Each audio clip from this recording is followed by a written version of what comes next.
Hoi!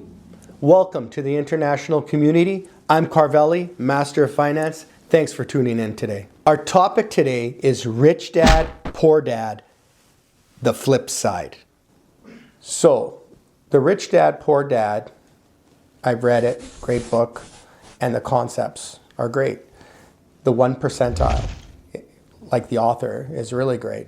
Or the 10 percentile is another area. But how about that other 90 percentile? This is the area that I want to get into that is quite tricky. Because what happens when the 90 percentile of people don't grasp this and they just listen to it and they go home and they go back to, for example, their blue collar job and they're like, I can't afford Pampers, I can't afford rent, I can't do this. How's that really helping them to look at buying millions of dollars of properties? And it's so far out, it's very difficult, right? Because how do you even do that? So they have the best intention when they go home. The next day, life sinks in again and they're exactly where they were before they read the book or watched the videos. So from this point, what do? Well, we're going to apply some methods to help the 90 percentile. Now, taxes are not so bad. Taxes actually help people and help charities and all types of stuff and babies and children. If there was no taxes, how would we function as a society? So we have to contribute to taxes a bit. Now, if you don't have to pay taxes, that's great. You're getting away with some and that you're gaining some more life advantages in some areas. But as a whole society, we definitely need to be paying our taxes because else it just doesn't function. This is a government here and it functions by taxes. That's how governments make money. So you need to pay taxes. So there is good points and bad points to that, right? And the governments do help people. They make roads, they get you to work, all that type of stuff. So we're going to get more into the point now of how does the 9-to-5 guy, the working class person, make money without the poor dad, rich dad mentality? Well, first of all, the rich dad is the rich dad, the poor dad is the poor dad, but both of them are actually rich. I don't agree with one's rich, one's poor. They're rich in their soul and they're rich in their heart, okay? It's not just about money. That's number one. The second point is how you can make money on the real estate if you lower this down many levels, of course, but that's okay, is by, for example, getting a house that is as little value as possible, that you can pay off as quickly as possible.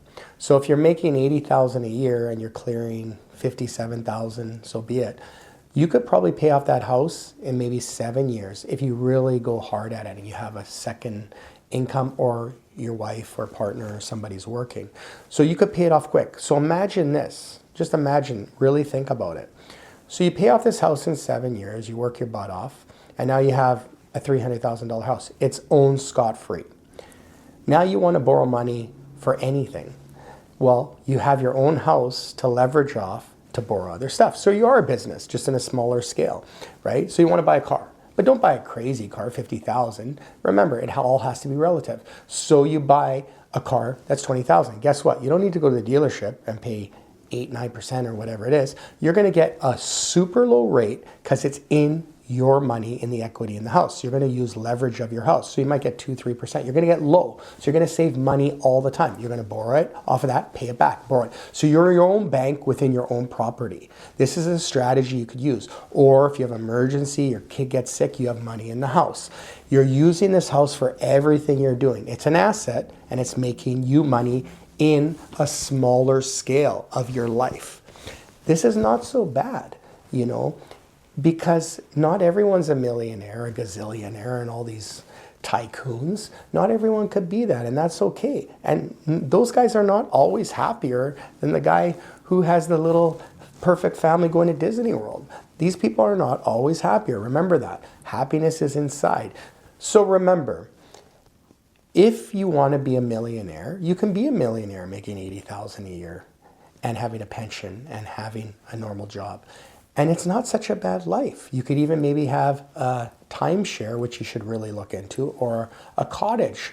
on another property off your main house and have a beautiful summer life or winter vacation life.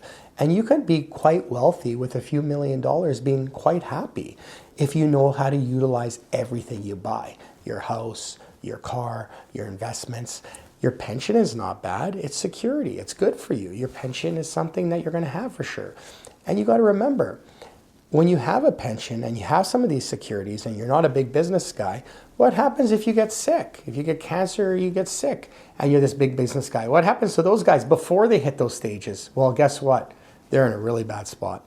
But if you're a 9-to-5 guy and you have your pension and benefits and all this stuff and you get sick, well, you might be better off. So there's always a flip side to everything, okay? A flip side.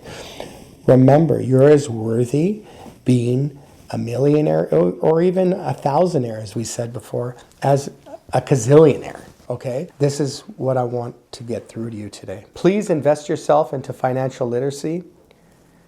Check out our ebook at masterfinance.com. Subscribe to our YouTube channel. Follow us on Instagram and like us on Facebook. Tell all your family and friends all over the world. I'm Carvelli, Master of Finance. Much love, God bless, and I hope to see you soon.